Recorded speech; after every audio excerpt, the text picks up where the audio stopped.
자, 지금 차시에서는 DID하고 디지털 자산에 대해서 알아보도록 하겠습니다.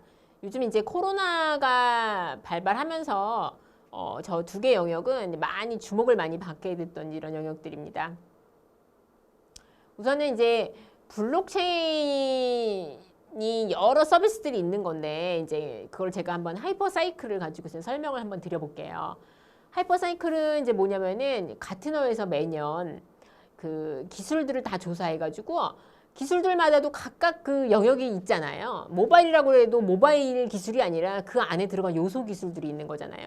이런 걸 갖다가 다 기업체 담당자들이랑 이런 뭐 전문가들한테 인터뷰를 해가지고 지금 어느 기술이 어디를 가고 있는지 어느 단계인지를 갖다가 조사를 하거든요. 그래서 보통 보면은 저 하이퍼 사이클의 성숙도를 5단계로 나눕니다. 기술이 촉발되는 단계, 처음에 만들어지는 거. 저 그래프를 보시게 되면 가장 왼쪽입니다. 이노베이션 트리거입니다. 그 다음에 기술이 그런 다음에 시간이 지나면 부풀려진 기제의 정점으로 올라가요. 여기서 이제 거품이 생기는 거예요. 이제 블록체인이 대표적으로 비트코인 나왔을 때 저기였거든요. 그다음에 환멸은 뭐냐면은 저러다가 푹 꺼져요. 사람들이 환상을 갖다가 다 없애버리는 거예요. 그런 다음에 계몽. 그 중에서 몇 개만 괜찮은 거가 살아남아요. 환멸을 거치면서. 그 다음에 마지막 단계가 생산성, 안정. 이게 뭐냐면은 그 계몽에서 아주 몇 개만가 시장에 안착이 돼가지고 시장에서 대표 기술로 자리를 잡게 되는 겁니다. 여기서 블록체인이 되게 특이했던 게 뭐냐면은 보통 보면 모든 기술은 다 촉발 단계부터 들어가거든요. 인공지능이고 뭐고. 근데 비트코인이 나오기 때문에 사람들이 블록체인이 뭔지도 모르는데 블록체인이 저 부풀려진 기대 정점으로 바로 들어갔어요. 그때 이제 비트코인이 오면서 이제 난리가 났었던 그 시기인 거죠. 그러다가 확 꺼져버렸어요. 왜냐면 그때 중국도 보면 이제 비트코인 하지 마, 뭐 이런 그 정책도 나오고 이러면서 그것도 이제 비트코인이랑 블록체인이랑 차이점은 뭐야? 또 이런 얘기도 나오다 보니까는 사람들이 블록체인의 그 안에서 할 수 있는 이런 유스 케이스, 응용 서비스에서는 많이 그게 없었어요. 이게 과연 가능한 기술이냐 이런 거에 대한 이제 인지도 없고 막 이랬었기 때문에 그랬는데 이제 서서히 그 비트코인은 또 여전히 비트코인 디지털 자산으로서 또 가치가 있다라는 이제 언론의 이제 얘기들이 사람들의 입에 오르내리고 그러면서 블록체인을 하나하나 이제 요소 응용 기술로서 이제 보게 되는 이런 시점이 한 작년부터 많이 이제 그랬거든요. 그래서 저런 식으로 해가지고 나눠놨어요. 그래서 맨 오른쪽에 보시면은 크립토 커런시 있죠. 저게 이제 암호화폐인 거죠. 저거가 이제는 가장 앞서가고 있다라는 거는 조금 있으면 생산성 안정화 단계로 이제 들어간다는 얘기거든요. 그렇습니다. 그래서 제가 지금부터 설명드린 거는 저 안에서도 여러분들이 저 키워드만 보시면 지금 나와 있는 블록체인에서 나오는 이제 응용 사례라든가 이런 거에 대해서 다 이해하실 수가 있을 것 같아요.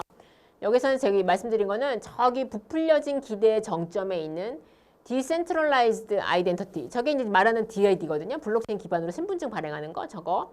그다음에 디파이, 탈중앙화 금융을 소개해드리고 그리고 그것도 왼쪽에 있는 스테이블 코인 저거 또 그 왼쪽에 있는 NFT 그리고 저 아래 가장 왼쪽에 있는 시파이, 디파이 저거를 제가 이 차시에서는 설명을 드리도록 하겠습니다. 자, 우선 이제 블록체인 기반 분산 신원 확인 DID라고 하는 건데 사실 사람들이 이게 블록체인 기반으로 저 서비스를 운영하는 건지 잘 몰라요. 그 어떻게 보면은 모르는 게 훨씬 더 나아요. 왜냐면 저희들도 서비스를 만들면 고객사한테 이거 블록체인으로 만들었다라는 얘기 잘 안 해요. 왜냐면 복잡하게 생각하거든요. 그냥 나중에 한 줄로 얘기해요. 이건 블록체인을 써가지고 미변조가 불가능하도록 이렇게 했습니다. 라고 얘기하지 처음부터 블록체인을 얘기를 하게 되면은 몰라 나 너무너무 복잡해 듣기 싫어 약간 이런 반응을 하거든요. 그러니까 차라리 그런 얘기를 안 하고 가는 것이 훨씬 더 좋은 측면이 있습니다. 저 블록체인 기반 분산 신호 확인은 한 2년 전부터 이제 주목을 받게 되는데 여러분들 보면 인증할 때 통신사 인증하죠. 본인 인증하죠. 요즘 이제 패스 앱도 나오고 그러는 건데 그 패스 앱도 보면은 그 뒤에서는 블록체인 기반으로 이제 운영을 진짜 하는지 모르겠는데 운영을 이제 하려고 해요. 왜냐면 어쨌든 간에 통신사들끼리 이제 연결을 해가지고 계속해서 이제 유지하는 거기 때문에 아이디가 이제 디지털화 되면서 인증도 블록체인화하는 이제 이런 추세로 가고 있는 거죠. 그래서 블록체인 기반 DID로 하게 되면은 우리가 지금 왼쪽에서 내가 본인 확인을 처음에 우리가 여러분들 처음에 어느 서비스에 가입을 한다고 한번 상상을 해보세요. 본인을 확인을 한번 딱 하게 되면은 블록체인 기반으로 했을 때는 나한테 분산 아이디를 갖다가 발급을 해줘요. 김수진 뭐 딱 누르게 되면은 0000 뭐뭐 뭐 발급을 해주겠죠. 그런 다음에 내가 이제 본인 인증을 한번 하겠죠. 그거 입력하고 공인인증 발급할 거들은 똑같이. 그 다음에 내 아이디를 갖다가 제출해요. 도로공사에다가 예를 들면 운전면허증일 수도 있고 또 내 그 주민등록번호면은 뭐 행안부에다가 제출할 수도 있고 여권이면 외교부에다 제출하고 이런 식으로 해서 내 데이터를 갖다가 거기다가 저장을 해 놓아요. 그렇게 되면은 그 나중에 저장을 해놨다가 내가 내 여권 기록을 갖다가 검증해야 될 일이 있거나 내 운전면허증을 검증할 때가 있을 경우에는 내 휴대폰 단말에 있는 그때 발급됐던 그 아이디를 제출하면은 검증이 되는 거죠. 굳이 플라스틱 신분증을 갖다가 꺼낼 필요가 없는 거예요. 여권도 필요 없고. 그리고 제일 장점이 뭐냐면은 우리가 지금 신분증에 너무 많은 정보들이 노출이 돼 있어요. 그쵸? 근데 저기 오른쪽에 보시면은 모바일 운전면허증이 이제 이번 달부터 이제 나오게 되는 건데 저런 운전면허증 이런 거에는 신분 사람의 정보가 다 노출되지 않아요. 여러분들 그래서 일본 사람들이 우리나라 사람들 그 주민등록 보면은 굉장히 놀라는 게 뭐냐면은 우리 다 써 있잖아요. 그쵸? 근데 요즘은 주민등록이나 여권도 뒷자리는 이거 그 안 나오게끔 요즘 그렇게도 발급을 해주거든요. 이제 저렇게 되면은 내가 18살인지 아닌지는 그 뒷번호 번호들만 편집해가지고 그 번호만 찍게 되면 우리가 보여주잖아요. 그쵸? 그런 거 없이 내 그 분산 아이디만 딱 거기서 스캔을 딱 해보면 이 사람이 18이냐 아니냐 예스 노건만 받는 거예요. 술을 살 수 있느냐 없느냐 딱 그것만 받게 되는 거니까 신원 노출을 최소화하기 때문에 굉장히 이제 좋은 거죠. 저런 걸 갖다가 이제 활용을 해서 이미 에스토니아나 이제 이런 데서는 블록체인 기반으로 신분증을 많이 발급을 해 있고 우리나라도 이제는 작년부터 뭐 주민등록증, 그다음에 모바일 운전면허증, 나중에는 뭐 장애인 등록증, 또 공무원증도 이미 발급이 되고 있거든요. 이런 식으로 해가지고 시장 트렌드 자체가 디지털 신분증이 디지털화되는 이런 추세인 거죠. 그러면 왜 DID를 하느냐? 이거 꼭 안 하면 안 돼? 뭐 이런 식으로 나올 수도 있어요. 단순히 이제 플라스틱으로 돼 있는 걸 갖다가 디지털로 하는 거 이게 목적은 아닌 거예요, 사실은. 왜냐면 우리가 처음에는 온라인도 마찬가지예요. 오프라인은 뭐 사실은 내 신분증 가서는 증명을 하는 이런 거는 뭐 예나 지금이나 똑같은 건데 온라인을 한번 생각을 해보세요. 예전에 여러분들 네이버에 가입할 때, 페이스북을 가입할 때, 야후를 가입할 때, 뭐 다음을 가입할 때 다 그때 아이디를 발급받고 비밀번호를 설정했죠. 굉장히 불편해요. 그쵸? 저도 막 몇 개인가 지금은 다 통일했어요. 거의. 근데 지금 통일하려고 해도 많이 할 수 없는 게 뭐냐면 이미 누군가가 쓰고 있는 아이디예요. 그쵸? 그래서 나온 것들이 뭐냐면 연합신원 모델이에요. 이걸 이제 페더레이티드 아이덴티티라고 했는데 네이버로 로그인, 카카오로 로그인 이런 것들 많죠. 여러분 많이 보시죠. 그러니까 저도 면세점이라든가 이런 사이트에 잘 안 들어가는 사이트들 보면은 지마켓도 그렇고 자주는 안 들어가거든요. 까먹어요 항상 아이디 이런 거. 그러다 보니까 카카오 로그인 항상 굉장히 많이 해요. 네이버로도 로그인하고. 이래서 저런 연합신원 모델이 굉장히 편하게 됐어요. 편하게 됐는데 더 단점은 뭐냐면 그런 특정한 사이트로 개인정보가 다 몰리게 되는 거예요. 제가 한번 조사해 보니까 대부분 다 카카오 로그인이 굉장히 많더라고요. 그러니까 카카오랑 네이버랑 저런 연합신원 모델 때문에 더욱더 많은 사람들의 데이터를 가질 수밖에 없는 구조가 된 거예요. 그래서 저렇게 나온 것이 뭐냐면 자기주권 신원 모델이에요. 내 데이터를 그 특정한 사람이 갖고 있는 게 아니라 분산된 데이터베이스에 있다가 필요할 때마다 사용 시즌에 맞춰가지고 필요한 정보들 내 정보가 다 필요 없잖아요. 내가 18살인 것만 입증하려면 어디에 데이터베이스에 있다가 18살인 것만 입증을 할 수 있는 그 번호만 불러오면 되는 거예요. 아까. 그런 식으로 해서 내가 내 정보를 인증할 수 있는 거를 갖다가 주도권을 갖는다. 그래서 나온 것들이 자기 주권 신원 모델이에요. 그래서 우리가 셀프 서버린 아이덴티티라고 합니다. SSI라고도 합니다. 그래서 이제 나오게 된 배경입니다. 지금은 이제 블록체인 기반 그 DID가 서비스들이 많이 나와 있는 건데 이미 상용화된 것들이 굉장히 이제 많아요. 이제 왼쪽에 보시면은 네이버 인증서, 카카오톡 지갑, 그다음에 SKT 이니셜, 블록체인 랩스 쿠브, 백신 접종하는 것들 이런 식으로 해가지고 유스케이스들이 많이 나와 있는데 그게 지금 문제점이 뭐냐면은 여러분들 주민등록이나 그 여권이나 아니면 운전면허증이나 다 내 신분증으로 통용이 되죠. 그쵸? 왜냐면은 그게 경찰서에 가가지고 내가 주민등록이 아니라 운전면허증 보여줘도 사실 괜찮아요. 그쵸? 왜냐면 도로공사랑 해양안보 이 DB가 연동이 돼 있으니까 나란 사람을 일단 볼 수 있잖아요. 이 사람이 그 사람인지를 알 수 있는 이 DB가 이미 통합이 돼 있는 거예요. 그쵸? 근데 지금 나와 있는 저런 블록체인 DID 같은 경우는 그 플랫폼 간의 상호 연동이 필요해요. 왜냐면 경쟁적으로 다들 너무 출시를 하다 보니까 사일로가 돼 있어요. 그러니까 얘예요, 얘. 그냥 딱 얘랑 통용이 안 돼. 그러니까 예를 들면 뭐 이런 거예요. 내가 병무청들 그 DID 기반으로 해가지고 병역 그 했다는 기록 이런 걸 갖다가 블록체인화 했는데 그렇다고 하면 내가 군대를 갔다 오면 내 주민등록을 딱 쳐보면 이 사람이 군대 갔다 왔다라는 그 병무청에서 쓰는 그거랑 딴 데서 쓰는 내가 군대를 갔다 온 걸 입증해야 되는 이런 게 필요하잖아요. 예를 들면 어디 입사 지원할 거나 그걸 그대로 써야 돼요. 연동을 할 수 있어야 돼요. 예를 들면 근데 지금은 그렇게 안 돼 있는 거예요. 병무청 이거 DB 따로 뭐 쟤 따로 얘 따로 이것들 갖다가 다 이게 통합을 해야 되는 상호 연동이 필요한 건데 이게 그냥 어느 코드 하나 갖고 연동이 되는 게 아니라 처음부터 그걸 생각을 하지 않았고 경쟁적으로 출시하다 보니까는 연동이 안 돼가지고 DID 표준 작업이 선행이 되지 않아서 그 문제가 좀 프로젝트 출시가 이제 그 경쟁적이다 보니까는 많이 나눠져 있어요. 그래서 저 오른쪽에 보면은 저렇게 이제 국가에서 이제 관심이 많은 것들이 뭐냐면은 블록체인 시범 사업을 갖다가 많이 그 과기부에서 발의를 했어요. 그래서 지금 보시게 되면은 블록체인 시범 사업 중에서 DID가 들어간 것들이 굉장히 많거든요. 그래서 요거 이제 한번 보시면은 다 약간씩 비슷해요. 비슷해서 이제 인증을 하는 건데 DID는 인증만으로 끝난 게 아니라 그 사람을 인증한 이후에 일어나는 그런 시나리오에 대해서 그 사람을 연결을 해가지고 그다음부터 일어나는 그 서비스를 연결해서 뭘 제공할 것인가 이런 것들이 이제 기업체들이 굉장히 이제 관심사인 거죠.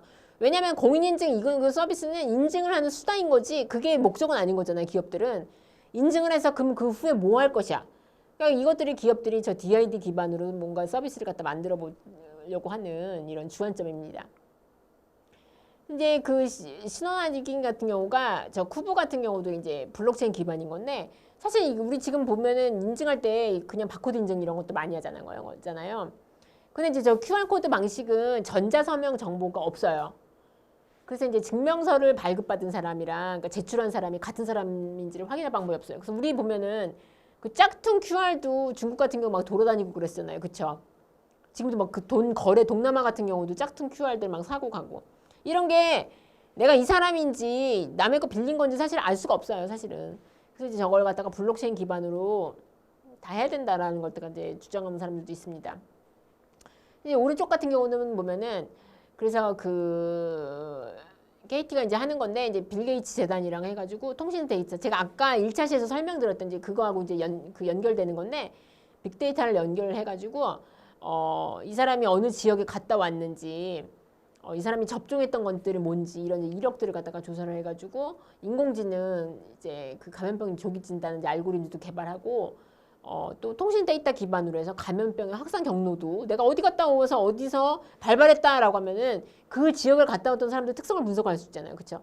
그런 식으로 해가지고 이제 데이터 기반으로 해가지고 하는 이제 프로젝트들도 지금 돌아가고 있습니다. 이제 두 번째가 이제 제가 말씀을 드리는 게 이제 디지털 자산입니다. 디지털 자산이라고 하면은 디지털 에셋이라고 하는 건데 그 용어 정의가 굉장히 모호해요. 도대체 어디서부터 어디까지가 디지털 자산이야? 비트코인이 디지털 자산 아니야? 물론 비트코인도 디지털 자산이에요. 근데 그게 다는 아닌 거잖아요. 그렇죠? 왜냐면 일반 사람들은 비트코인만 알지 그걸 가지고서 활용하는 이런 파생 상품이라든가 이런 영역은 상품을 만든 사람의 입장인 거지 그 일반 사람의 입장이 아닌 거다 보니까 디지털 자산을 누구 관점으로 바라볼 것이냐에 따라서는 조금 그 다르죠. 그러다 보니까 디지털 자산을 분류하는 그 기준이 되게 부재해요. 없어요. 누구는 그냥 디지털 자산을 다 퉁으로 쳐서 막 얘기를 해요. 전체를. 또 누구는 디파이라고도 막 부르고도 그래요.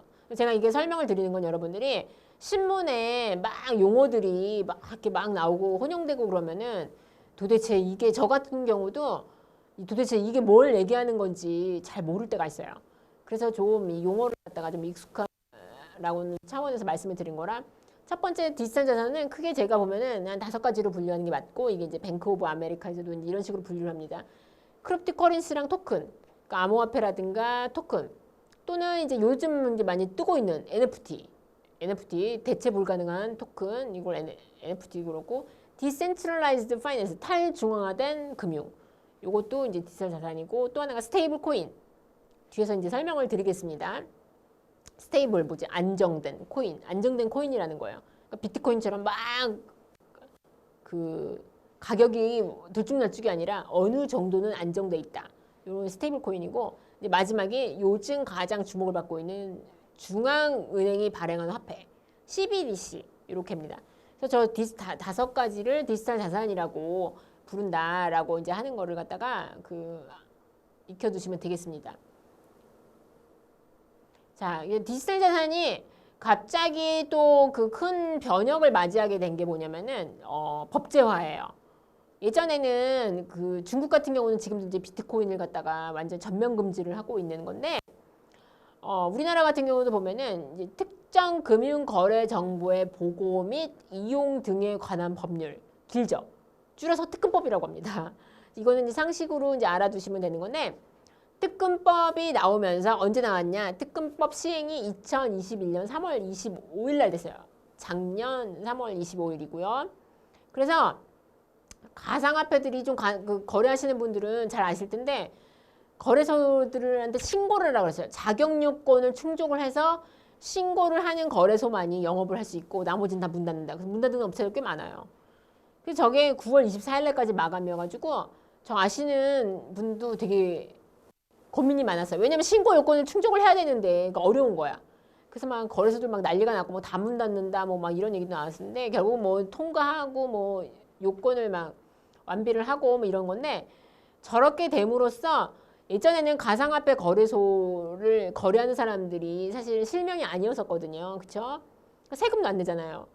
그런데 저거를 갖다 다 실명제로 전환을 하고, 거래소들이 다 정부한테 신고를 하게끔 이런 법제화하는 거예요. 그래서 최대한으로 이렇게 음성적으로 이루어지는 거래를 갖다가 막으려는 취지에서 했던 것이 저 특근법인 건데, 저거는 이제 우리나라만 하는 게 아니라 전 세계적으로 이제 하고 있는 이런 그 정책적인 이런 규제하고 이제 맞물립니다. 저게 뭐냐면은 그 국제자금세탁방지기구에서 2018년 2월에 이미 여기 나와요. 그래서 여러분 아시겠지만 비트코인이 무기라든가 마약 거래라든가 이런 쪽에 많이 이용되고 있잖아요. 지금도 보면은. 그래서 미국도 보면은 FBI에서는 아예 저런 사이버 범죄에서 비트코인이 왔다 갔다 하는 이런 동향만 모니터링해 놓은 이런 그 실을 운영하는 사람이 있어요. 아예. 그래서 그만큼 이제 특히 이제 테러 자금에 쓰이니까 이제 굉장히 곤두서는 거죠.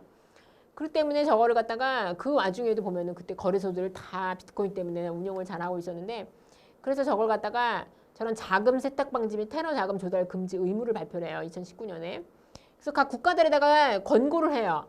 너희 나라도 보면은 이런 암호화폐 거래라든가 이런 걸 갖다가 다 거래소들 다 그 거래들 갖다가 다 보고하게끔 정부에서 이렇게 법제화를 해라라고 하는 건데, 이거 사실은 지키지 않아도 돼요. 이게 왜냐면 저 사람들은 권고를 하는 거지 강제적으로 각 국가에다가 저걸 갖다가 하라고 통보를 할 수는 없거든요. 근데 저거를 지키지 않으면 어떤 불이익을 받게 되냐면은, 국제적으로 한국이라는 나라는 음성적인 거래가 이루어지는 나라라는 불명예를 얻게 돼요. 그래서 외국에서 외환이라든가 이런 거래 있을 때 불이익을 당하게 돼요. 그러니까 말은 권고지만 무시할 수 없는 권고예요. 왜냐면 이게 사실 거래는 국가 간의 쌍방 간의 이런 거잖아요. 그러니까 저거를 지켜야만 한국도 투명한 식으로 자금을 운용하는 국가라는 이런 그 반열에 오를 수 있는 거예요. 그래서 이제 안 따를 수가 없기 때문에 우리나라 근데 각 국가마다 법률이 다 다르잖아요. 그러다 보니까 다 시간이 걸리고 일본 다르고 뭐 이러다 보니까 어느 법에 어느 규정을 어떻게 그 고쳐서 시행할 것인가 이제 이런 얘기들이 뭐 논의가 많이 나오게 됐던 거죠. 그래서 이제 오른쪽에 보시면은 그래서 가상자산 특근법이 이제 나오게 되면서 크게 이제 변화들이 많았어요. 이제 그래서 가상화폐 거래소 같은 경우는 반드시 실명 확인 입출금 가상계좌를 발급받아야 되고, 그래서 이제 은행들이랑 짝을 져야 되는 거죠. 얘는 A라는 거래소는 그래서 예를 들면 NH농협, B라는 은행은 예를 들면 뭐 신한은행 이런 식으로 해가지고 자기가 자기 거래소에 사람들 실명을 인정할 수 있는 그 은행을 갖다가 지정을 하고 파트너십을 맺고 되는 이런 식으로 이제 해라고 그랬었고, 그다음에 또 이제 한국인터넷진흥원 기사한테 저 ISMS 인증을 받아야 된다. 그래서 ISMS 인증도 받으려면 내부적으로 뭐 서버 운영이라든가 뭐 이런 체계를 갖다가 보안 이제 갖춰줘야 되는 이런 요건들이 있는 거죠. 그다음에 이제 마지막 같은 경우들이 보면은 용어를 갖다가 이제 통일을 하게 되는 거예요. 그래서 예전에는 우리 막 암호화폐, 가상통화 뭐 용어들이 막 난립했었는 건데 이걸 갖다가 다 가상자산이라는 용어로 딱 통일을 하게 돼요. Virtual Asset이라고 그러거든요. VA라고 해서 부르게 됩니다. 자, 그래서 이제 디지털 자산의 이제 법제화를 보게 되면은 이제 그 가상자산 거래업자, 가상자산 보관관리업자, 그다음에 가상자산 지갑 서비스업체 뭐 이런 식으로 아주 세분화를 해서 나누게 돼요. 각 영역마다 할 수 있는 역할, 정부한테 신고해야 되는 이런 것들 요건 이런 걸 다 아예 지정을 해놓게 되죠. 그래서 저게 오른쪽에 보시게 되면은 저게 이제 2021년 12월 23일 기준으로 해서 저 세 가지를 갖다가 각각 이제 신고했던 이런 업체들이어가지고 업비트 여러분들 좀 많이 들어보셨죠? 업비트, 코인어, 빗썸 요게 이제 워낙마켓 이제 거래 업체로 지정이 된 거죠. 요건을 충족한 거죠. 이제 그 워낙마켓하고 그 다음에 나온 이제 코인마켓 거래업자, 코인마켓이 제일 많죠. 차이점이 뭐냐면은 뭐 가상화폐 하시는 분들은 좀 아시겠지만 원화는 내가 언제든지 가상화폐를 사서 원화로 바꿀 수 있는 거예요. 그쵸? 현금화가 가능한 거고 코인마켓은 원화로 바꿀 수가 없어요. 코인끼리만 거래가 돼요. 그러니까 내가 비트코인을 사가지고 예를 들면 이더리움으로 뭐 바꾼다거나 하는 거지 그 이더리움으로 바꾼 걸 갖다 원화로 바꿀 수는 없어요. 이제 그렇기 때문에 코인마켓은 오히려 할 수 있는 업체는 많지만 원화가 안 돼. 원화로 내가 현금화를 못하기 때문에 그만큼 그걸 하려면 또 충족해야 되는 조건이 많아요. 그러다 보니까 신고를 못해서 저렇게 저런 그 4대 메이저 업체들만 그 원화마켓을 현재는 거래를 하고 있는 이런 겁니다. 그래서 저는 특근법에 이제 신고자 요건을 보게 되면은 인증을 받아야 되는 거고, 그 다음에 실명 확인, 아까 말씀드렸던 것처럼 발급을 받아야 되고, 또 사업자 요건을 또 갖춰야 돼요. 그러니까 예전에 보면 예를 들면 뭐 범죄 기록이라든가 뭐 이런 것들이 있으면 안 되고 뭐 이런 요건, 자격 요건이 되는 거죠. 이런 것들도 충족하는 업체만이 저 가상화폐, 가상자산 사업자로서 이제 신고를 할 수가 있었습니다. 자, 그래서 이제 그럼 은행들이 여기 아까 여기서 보시게 되면은 저 주요 가상자산 사업자 예시 있죠. 거기에서 보게 되면은 가상자산 보관 관리업자 저 두 번째 보이시죠? 저게 가상통화 커스터디 수탁 사업이라는 저 문구가 보이시죠?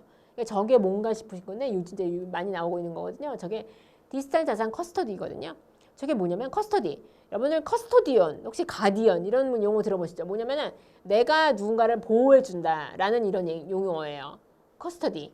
보호해줘서 뭐 법적으로 뭐 이런 쪽 규제 안에서 내가 뭐 대신해주겠다라는 건데, 여러분들이 뭐 은행 가면 내 돈 맡기잖아요. 그쵸? 그것도 은행이 여러분들의 커스터디를 해주는 거예요. 사실은. 내 자금을 갖다가 맡아가지고 다 뭐 관리도 해주고 뭐 이런 건데, 지금 보면은 개인들은 가상화폐 거래에서 막 돈도 막 사고, 내가 뭐 월렛도 내가 뭐 계속 그 계좌 연결해가지고 삼성 월렛으로 연결해가지고 그 뭐 하드 월렛도 있고 콜드 월렛도 있지만 거래를 하는 건데, 기관 투자자들은 사실 그게 어렵거든요. 그러다 보니까는 가상자산 커스터디 같은 경우는 뭐냐면은 기관 투자가들을 대신해가지고 가상자산을 구매해주거나, 예를 들면 이미 구매한 가상자산을 갖다가 관리해주는 거예요. 개인 키를 보관하는 거.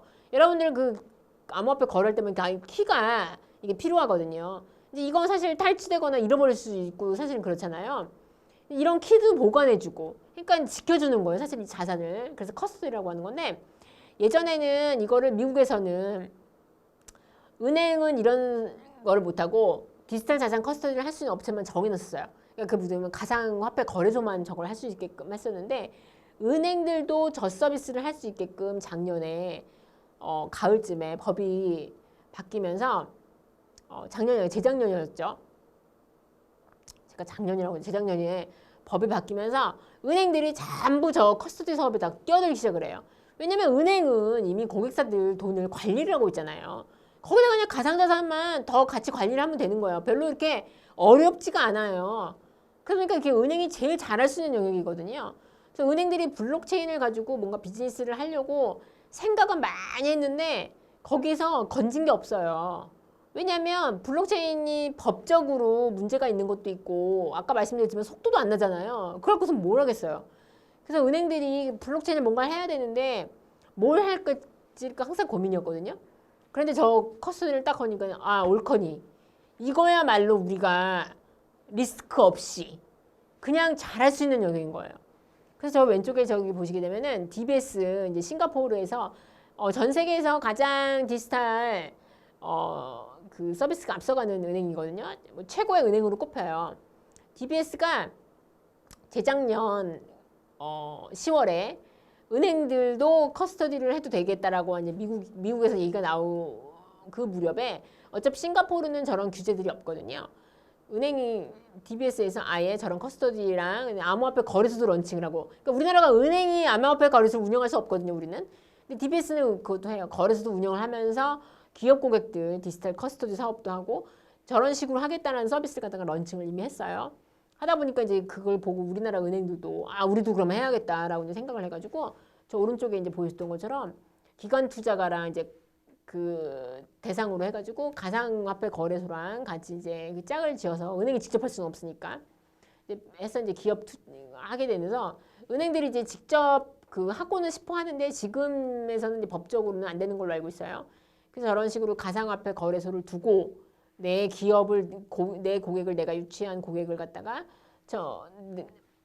우리 쪽에 이제 은행에다가 해서 이제 저 특정한 거래소하고 이제 파트너를 맺어서 아니면 우리가 투자를 하는 이런 회사랑 맺어서 그 고객의 가상화폐를 갖다가 뭐 구매도 해주고 키도 보관해주고 하는 이런 서비스를 갖다가 제공을 하는 거죠. 뭐 월정액 서비스로 갖다가 뭐 얼마씩 받을 수도 있는 거고 아니면 거래소 수익에 얼마를 갖다 배분해 받을 수 있는 거고 이런 건데 아직까지는 뭘 구체적으로 할 건지까지는 아이디어 단계이기 때문에 막 나오진 않아요. 왜냐면 그 고객사들이 많이 맡겨야 그 안에서 여러 비즈니스들이 나오는 거죠.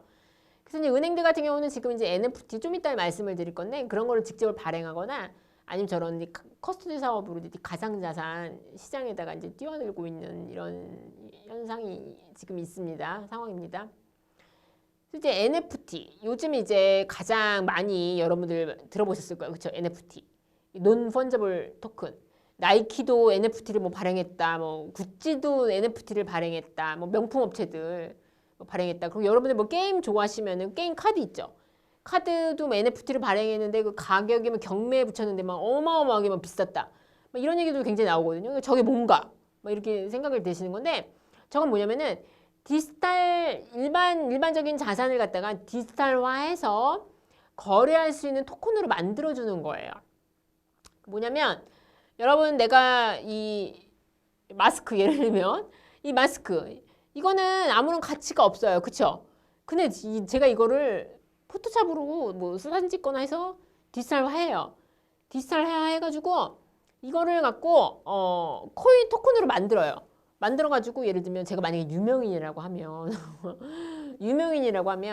김수진이 썼던 마스크야 이러면서 그거에 대해서 토큰화 해가지고 토큰을 100개를 발행하면 그 토큰 하나가 가치가 어마어마하게 해줄 수가 있는 거죠. 그러면은 별 볼일 없는 이런 마스크가 디지털 자산화가 돼가지고 그게 유통이 되는 거예요.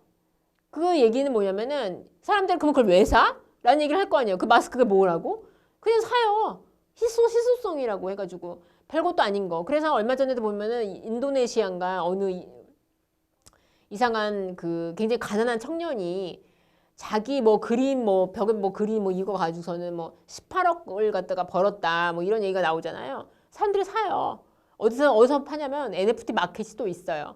그래서 NFT가 왜 뜨게 된 거냐고 하면은 예전에 여러분들 그 그림 아시죠? 그림이랑 가장 사실은 게 그 친화력이 좋은 영역인데 우리가 피카소 그림이라든가 아니면 뭐 샤갈 뭐 그림이라든가 이런 건 전 세계에 하나만 존재하죠. 그쵸?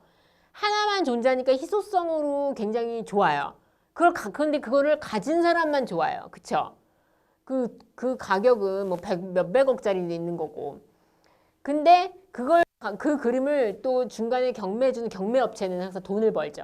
그러니까 경매업체는 그 사람이 그 그림을 갖고 있으면 돈을 못 벌어요. 그러니까 항상 팔라고 그러는 거죠. 우리도 보면 지난번에 이건희 컬렉션 뭐 이런 것도 많이 나오고 그랬잖아요. 리움 미술관 컬렉션. 그림이 거래가 돼야 경매업체도 돈을 받잖아요. 그쵸? 이런 건데 그 지금의 이런 젊은 사람들 같은 경우는 그런 오프라인 그림을 갖다가 소유하는 거에 대해서는 크게 관심이 없어요. 그게 트렌드예요, 트렌드 사실은. 디지털화 돼 있는 내 지갑 안에 있는 요만한 쪼가리가 중요한 거지 집에 걸어놓는 100억짜리는 의미가 없다라는 거예요, 사실은. 그러니까 지금 밀레니얼 세대라든가 이런 Z세대들, MZ세대라고 그러잖아요. 나오면서 소유에 대한 개념 자체가 이런 물리적인 거에서 디지털로 옮겨가는 트렌드하고 이제 물려 있는 거 하나. 또 하나는 그건 제가 생각해 보기에도 두 번째는 뭐냐면은 남들이 하나는 독점을 했던 그런 거를 나를 쪼개서 받는 거예요. 예를 들면 피카소 그림을 갖다가 어느 재벌집에 500억짜리가 걸려 있었다. 샤갈의 눈 내리는 마을이 예를 들면 500억짜리가 걸려 있다라고 하면 그걸 디지털화해서 그걸 갖다가 나도 그 중에 일부를 갖는 거죠. 0.0001%라도 그거를 내 그 핸드폰 단말 안에 지분을 갖고 있는 거에 대한 흡족함이 더 크다라는 거예요. 이렇게 해서 나온 것들이 기술의 문제가 아니라 사람들의 사고방식과 이런 투자를 하는 이런 것들이 예전에 여러분들 뭐 개미 군단, 뭐 동학개미, 서학개미 이제 많이 나왔지만 이런 트렌드의 변화예요. 투자가 내가 살 수 없는 이런 그림, 이런 거에 대해서 욕망을 갖지 말고 내가 요만큼이라도 살 수 있는 이런 것들 갖다가 많이 구매를 하겠다라는 이런 게 두 번째고 세 번째는 뭐냐면 창작자를 갖다가 그 사람의 생존권이라든가 이런 거를 약간 보장해주는 이런 측면도 있어요. 그게 뭐냐면 여러분들 저도 아까 이제 제가 책 소개를 드렸지만 저는 제 책이 몇 권 팔렸는지 몰라요. 이거 모든 저자들 그래요. 왜냐면 출판사 얘기를 안 해주거든요. 물론 이제 거짓말 한다는 게 아니라 나중에 반기가 지나고 나면 반품이 얼마가 됐고 몇 건이 팔렸고 이렇게 해서 정산을 해요. 근데 그리고 또 도서가 또 중고가 판매가 되죠. 중고가 판매되면 그건 내 돈이 아니잖아요. 그쵸? 중고 그 도서를 갖고 있는 사람의 뭐 알라딘에서 팔면 그 사람이 먹는 거잖아요. 근데 저렇게 디지털로 자산을 하게 되면 애초에 내가 만약에 내 도서를 NFT로 발행을 한다고 그러면 처음에 내가 스마트 컨트랙트로 아예 프로그램화해요. 뭐냐면 이 도서가 팔릴 때마다 나한테 인세가 얼마가 들어오고 중고에서 2차 판매가 됐을 때는 3%가 들어오고 이런 식으로 다 프로그램화되고 내가 그 거래 기록을 아까 제가 말씀드렸죠. 블록체인은 유통 거래 기록을 투명하게 본다고. 실시간으로 다 볼 수 있는 거예요. 굉장히 좋은 거죠. 단 이걸 출판사가 안 해주잖아요. 그러니까 NFT를 하려면 내가 디지털 저작권을 갖고 있고 내가 발행을 한 사람이 직접 프로그램화를 할 수 있는 거지 이거를 타인이 해줄 수는 없는 문제인 거잖아요. 그러니까는 이렇게 저작권 크리에이터를 위한 디지털 자산이라는 얘기도 하는 거예요. 그래서 유통이 되는 거에 대해서도 내가 다 투명하게 볼 수 있고 지금 보면은 그 웹툰이라든가 이런 것들 작가들도 불만이 뭐냐면 잘 몰라요. 그 플랫폼을 갖고 있는 사람들이 정산 그러니까 유명한 작가는 사실 그렇게 못해요. 근데 다 유명하진 않잖아요. 대부분 신인들이 대부분이잖아요. 신인들 불만이 그거예요. 다운로드가 얼마인 것 같은데 업체에서는 나한테 다운로드가 얼마 안 됐다라고 얘기를 하고 난 알 수가 없는 거야. 고객이 보았을 것 같은데. 근데 그걸 만약에 내가 NFT화해서 내 웹툰을 발행한다고 그러면은 실시간으로 다 볼 수 있죠. 지금 몇 명이 내 거를 다운로드 받았고 그게 뭐 해킹이 됐는지 안 됐는지 뭐 이런 것도 다 확인할 수 있고 정산이 별도로 필요 없는 거예요. 내가 딱 그 실시간으로 딱 알 수 있게끔 했기 때문에 이런 식으로 해서 이제 그 NFT라는 게 이제 가치가 있는 건데 NFT가 나오면서 이더리움이 굉장히 확 돼서요. 비트코인보다 작년에 그 NFT 나오면서 이제 이더리움이 갑자기 이제 폭등했던 이유가 그거네. 왜냐면 NFT는 대부분 이더리움으로 발행돼요. 100%는 아닌데 대부분이에요. 왜냐면 이더리움에는 무슨 기능이 있냐면 상호 호환성.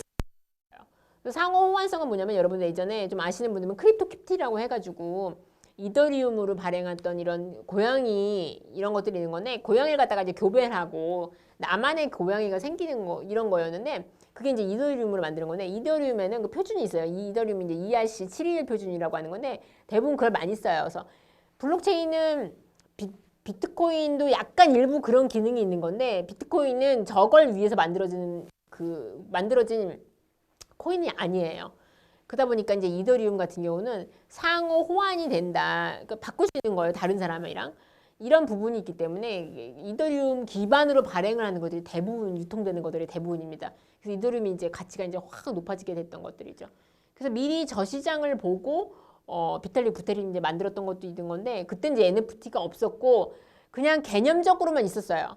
그러다가 이제 코로나 오면서 그런 전시업체들이 그 유명 작가들이 일부는 저런 식으로 그 NFT 자기 그림을 이제는 앞으로는 오프라인에서 전시 안 하고 NFT화해서 NFT 마켓에서만 판매하는 이런 쪽으로 바꿔가다 보니까는 이게 막 뉴욕타임즈도 저런 걸 발행하고 해서 관심이 뭐 확 오르면서 별것도 아닌 이상한 그림들이 비싸게 그러니까 초기에 비트코인은 사실 여러분 여전히 그렇잖아요. 이게 얼마의 가치가 모르잖아요. 사실 이게 기업 주식처럼 기업의 실적이랑 연동된 게 아니잖아요.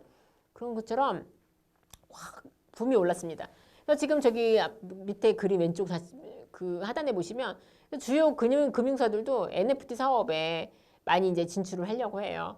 별도로 어느 그 미술관 경매업체가 이제 갖고 있는 이런 작가들이랑 해서 NFT로 이제 그림을 갖다가 발행을 해서 판매하려는 이제 카카오도 뭐 NFT 마켓을 운영하고 있으니까 그런 쪽에 하려고 있고 저 NFT에는 이제 카카오나 네이버도 자기들도 직접 마켓도 운영을 하면서 판매 지원 그리고 이제 또 판매하려면 또 개인이 월렛이라든가 이런 그 키들 이제 필요하니까는 이제 그런 개발자들도 지원해주고 하는 쪽으로 해서 다방면으로 다들 각자 다 자기 밥그릇을 챙기는 쪽으로 해서 이제 시장이 이제 활성화가 되고 있습니다. 그래서 아마 올해도 분명히 이제 NFT 얘기는 굉장히 많이 나올 것 같아요. 그래서 한번 알아두시면 이제 좋은 건데, 근데 여기에서 NFT가 주의할 점이 있는 건데, 여러분들이 소유권하고 저작권하고 이제 다른 문제예요.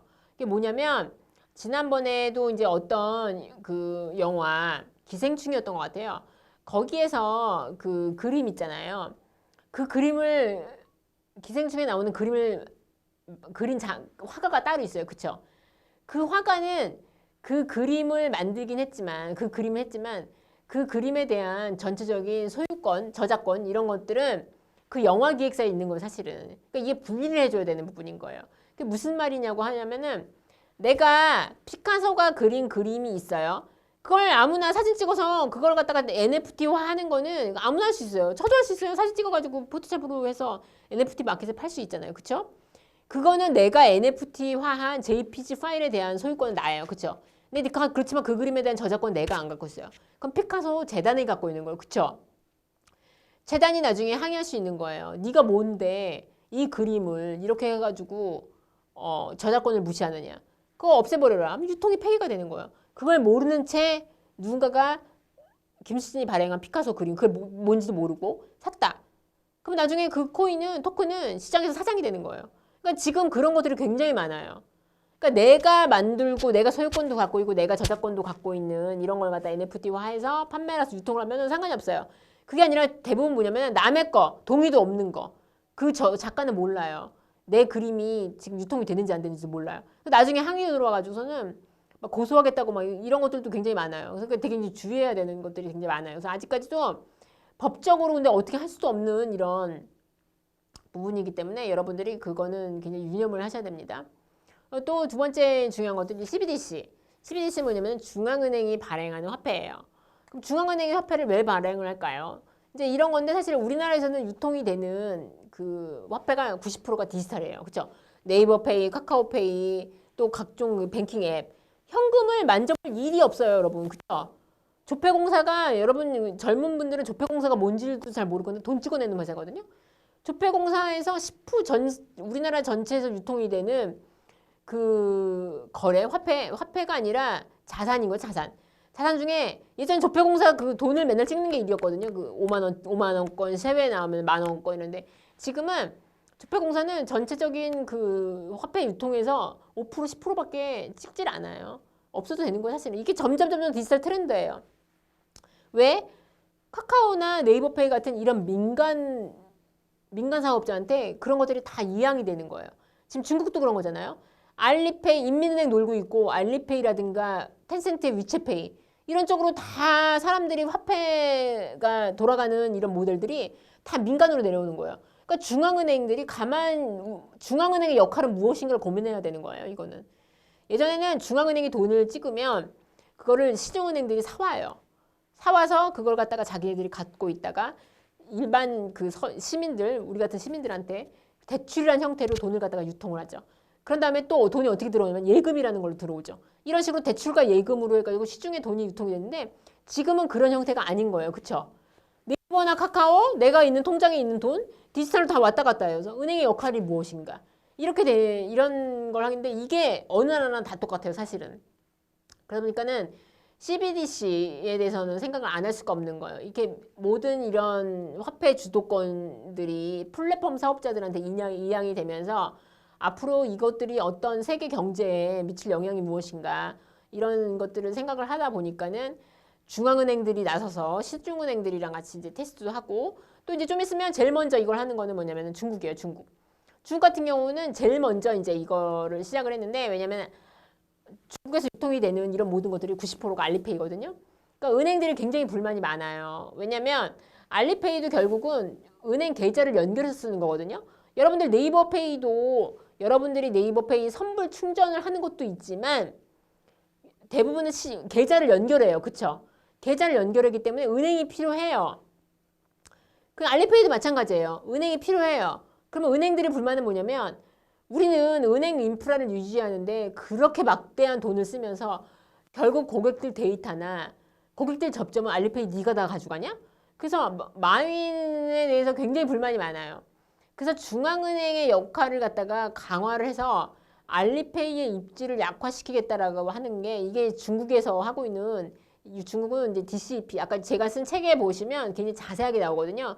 왜 이런 디지털 자산들이 이런 트렌드로 갔는지 그래서 책을 한번 보시면 전체적으로 많이 파악을 하실 수가 있습니다. 그런 시기이기 때문에 이걸 보고 미국이 이렇게 하면 안 되겠다라고 또 아이디어를 얻어요. 사실은 미국도 물론 이제 페이스북이 지금은 페이스북이 메타로 이름을 바꿨거든요. 그때 이제 DM을 갖다가 이제 발행을 해가지고 또 이제 각자 다 자기 디지털 화폐를 각자 발행을 하겠다라는 이런 거였는데 중국이 저렇게 돼서 자기 독자적으로 디지털 화폐를 가져가게 되면 그 중국이 또 이제 미국의 그 망을 벗어나고 싶어해요. 우리가 지금은 달러 패권으로 움직이고 있잖아요. 전 세계가. 근데 달러가 전 세계 그 화폐 주도권을 갖게 된 게 2차 대전 이후예요. 사실은. 그래서 그거에 대해서 굉장히 불만이 많은 게 대표적인 영국이죠. 특히 이제 이제 유로들 같은 경우는 유럽에서는 달러에 지금 쏠려 있는 그런 달러 중심의 이런 경제 정책들을 다 유로로 가고 싶지만 누가 뭐 유로를 갖다가 달러보다 우선시 하겠어요. 그래서 이런 것 갖다가 한번 뒤집을 만한 이런 게 필요한데 그게 뭘까? 그래서 유럽에도 CBDC를 굉장히 관심이 많아요.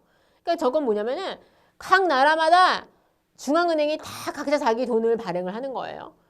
그래서 중앙은행에 잃어버린 그 영향력이라든가 이런 걸 일부 회복을 하고 또 새로운 형태의 달러 중심의 그 화폐 정책을 쓰는 게 아니라 각 국가마다 독자적인 이런 정책을 하되 그 CBDC 각 국가가 발행한 중앙은행이 발행한 화폐들마다 호환성을 또 갖고 가고 하는 이런 거다가 다 도모를 하기 때문에 국가들의 중앙은행이 그 참여하는 워크숍도 이미 돌아가고 있어요.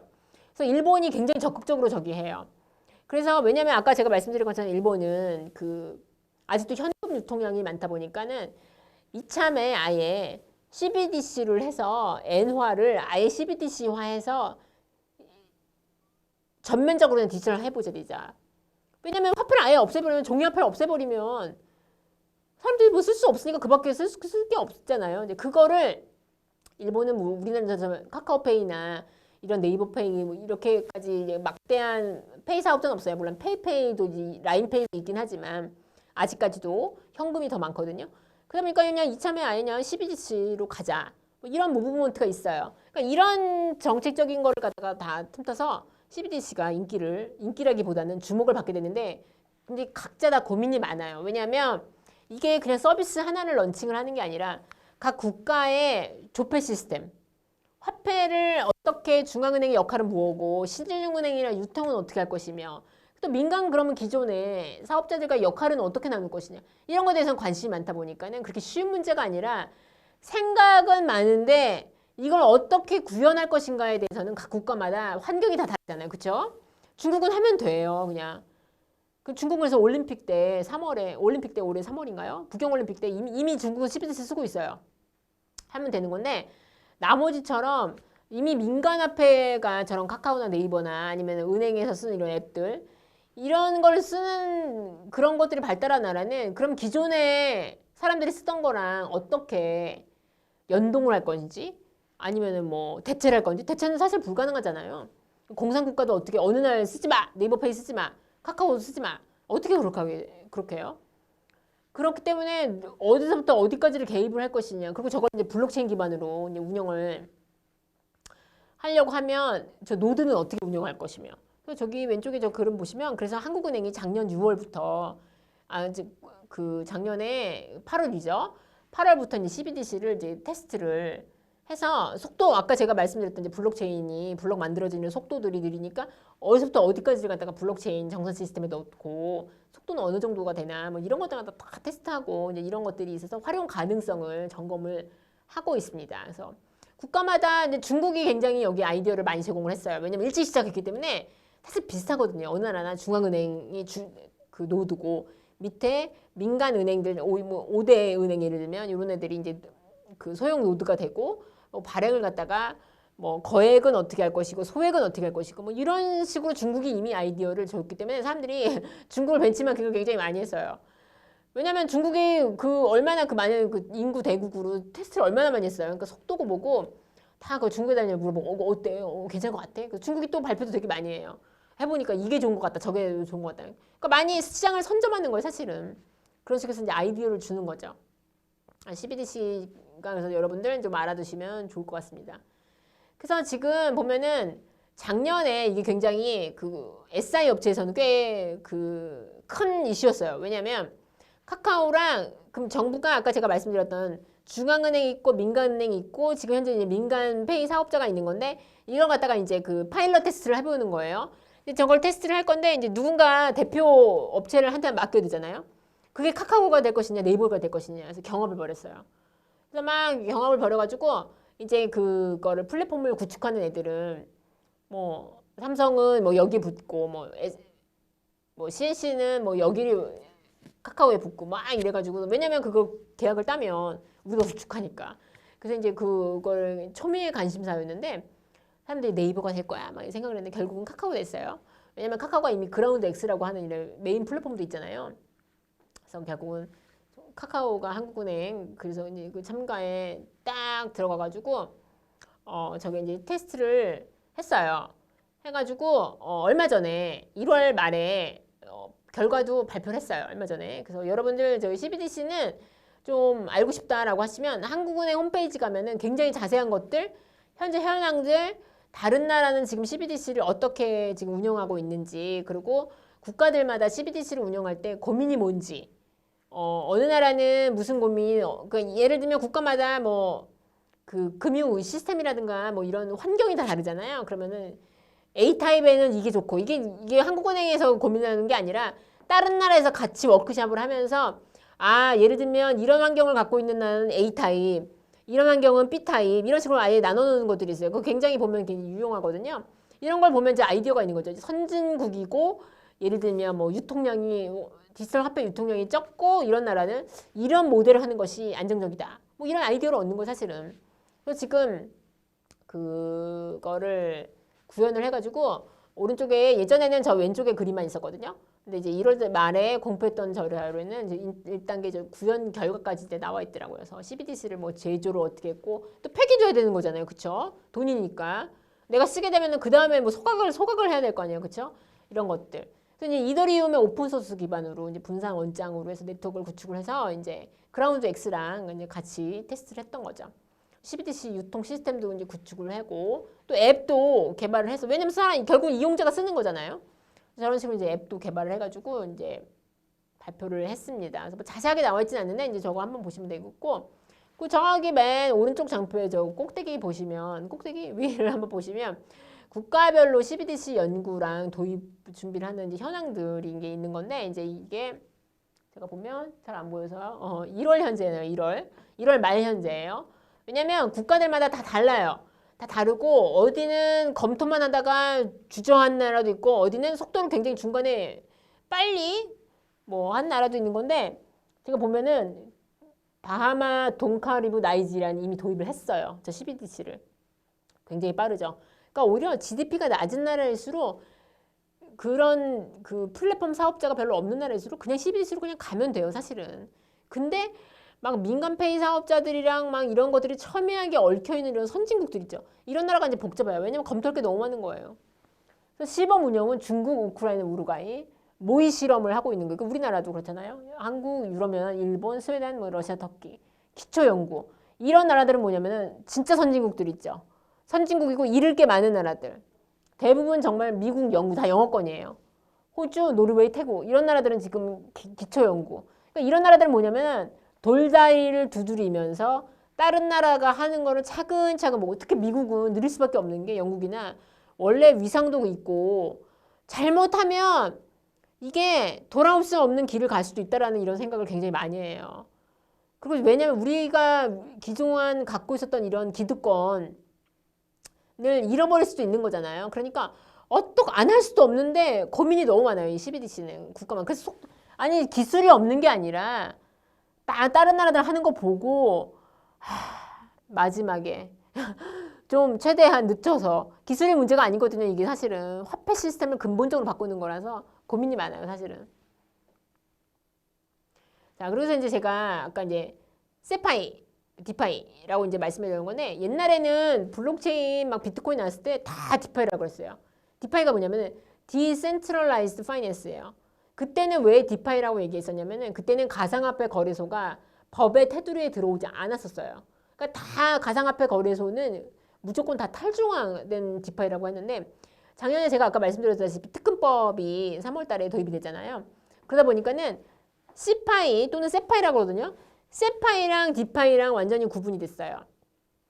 뭐냐면은 저런 가상화폐들이 이제 법적인 테두리 위에 들어오고 나서 전면 예전에는 모든 저런 거래소들이 다 탈중화로 갈 거라고 생각했는데 불가능하죠. 정부의 법적인 이런 심사도 받아야 되는 거고 또 거래소들의 거래 내역도 굉장히 투명하게 정부한테 공개해야 되고 또 내년에는 또 트래블 룰이라는 것도 이제 올해 그 발효가 되거든요. 내역을 갖다가 정부가 이 사람 거래 내역 다 갖고 와 가상화폐 그럼 다 제출해야 돼요.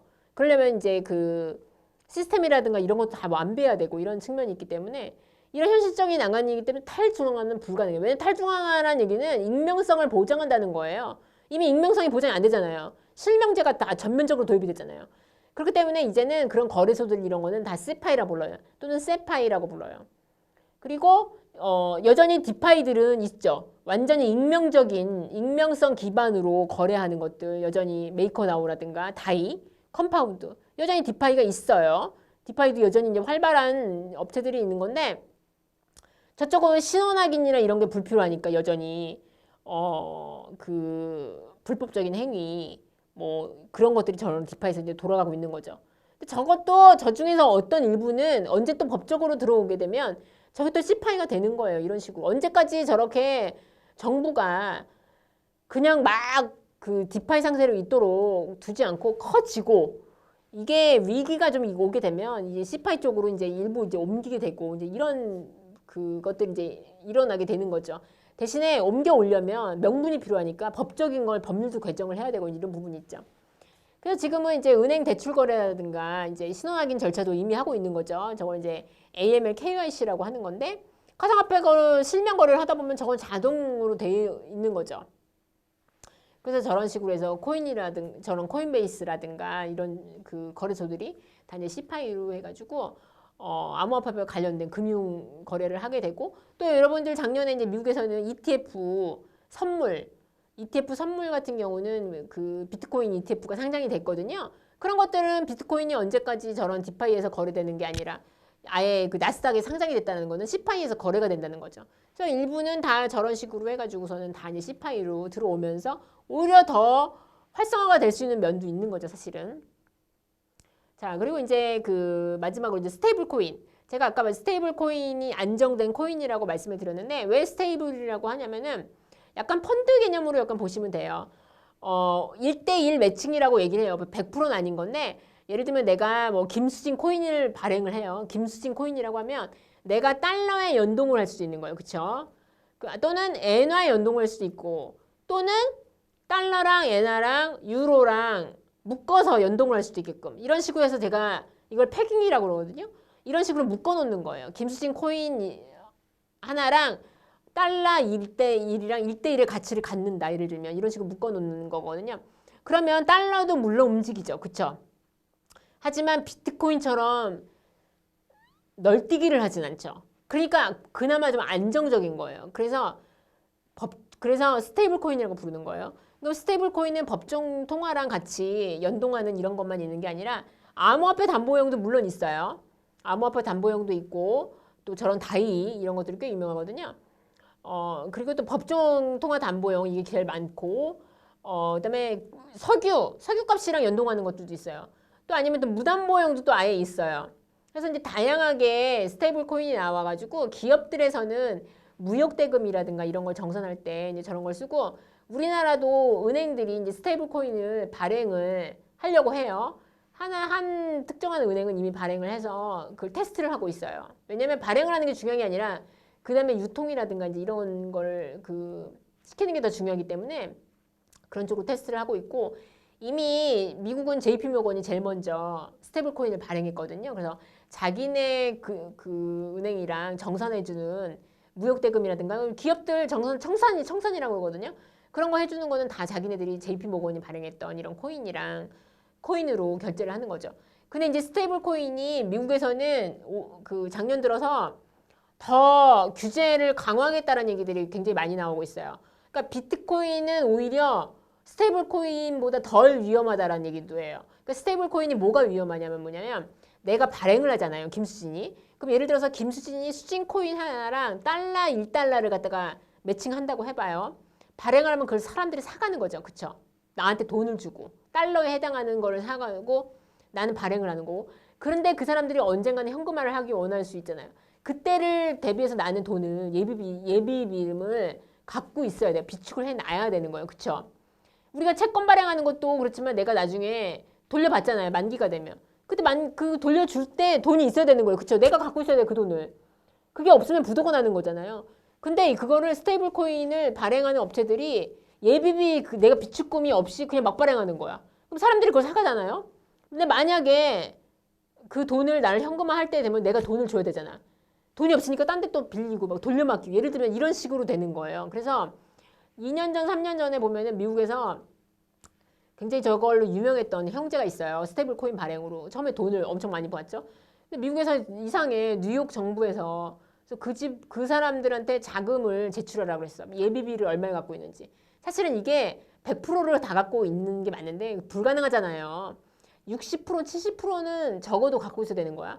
근데 그 집을 막 다 털고 했는데 자기네들이 신고한 거는 우리가 얼마를 비축을 해놨다라고 했는데 예비비로 비축금으로 딱 하니까 없는 거야. 그래서 막 그 경찰들이 막 수사하고 그때 그 사람 막 어디 도망가고 막 이랬던 것들이 그런 것 때문에 미국에서는 스테이블 코인에 대해서 굉장히 가만둬서는 안 되겠다. 그러니까 필요는 해요. 왜냐면 암호화폐처럼 막 이렇게 연동이 막 이렇게 플럭추에이션이 심한 화폐가 아니다 보니까 쓰임새는 정산이나 이런 거에 대해서 효용성이 높겠다고 생각을 하는 건데 생각해보세요. 비트코인이 움직이는 거랑 저 달러랑 뭐 엔화랑 같이 묶어서 내가 발행하는 걸 그걸 연동한 걸 어딘가 플럭추에이션이 심하겠어요. 아무리 달러가 왔다 갔다 해도 거기서 거기에요. 사실은 전체 거래 대금으로 보면. 근데 비트코인은 그게 아니잖아요. 그냥 막 수시간에 몇 초면 왔다 갔다 하고 막 이러니까. 그래서 저거를 스테이블 코인을 잘만 하면 유용한 디지털 화폐가 될 수 있을 텐데 지금 운영을 하고 발행하는 회사들 자체가 예비비금도 없이 그냥 막 발행을 하다 보니 나중에 어떤 일이 벌어질 줄 모르는 거야. 물론 지금은 뭐 아니지만 그럴 그 확률이 너무 보인다라는 거죠. 그래서 미국 지금 정부에서 이번에 페드에서 새로 부임한 그 의장이 앞으로는 스테이블 코인 가만 안 놔두겠다라는 이런 얘기들 많이 해요. 그래서 저것도 많은 이제 규제를 받고 오히려 근데 장점은 뭐냐면 규제를 거치다 보면 그 정리가 되죠. 막 음지에서 있고 막 안 좋은 것들은 다 정리가 되면서 그 중에서 이제 괜찮은 것들이 사실은 쓸모 있게 남기 때문에 오히려 저런 쪽에서는 기업 활용도가 나중에 장점으로는 높아질 수가 있는 거죠. 그래서 오른쪽에 보면은 시가총액을 차지하는 스테이블 코인 중에서 보면은 뭐 비트코인이 뭐 상위 4위까지는 상위 3위까지는 다 그 암호화폐인데 4위 테더 US 테더 달러랑 연동하는 거거든요. 저게 가장 그 4위고 그 다음이 이제 USD 코인입니다. 그래서 저 두 개는 이제 여러분 상식사원에서라도 이제 알아두시면은 스테이블 코인이 뭐다에 대해서 이해도를 높이실 수가 있습니다. 자, 지금까지 디지털 자산과 DID에서 이제 말씀을 드려서 1차와 2차를 갖다가 이제 마치도록 하겠는데 오늘 이 시간을 통해 가지고 여러분들이 기업에서 쓰는 블록체인의 유스 케이스하고 또 지금 뜨고 있는 이런 스테이블 코인이라든가 NFT 또 새로운 이런 법제에 대해서 좀 익히는 시간을 가졌으면 좋겠다고 바랍니다. 감사드립니다.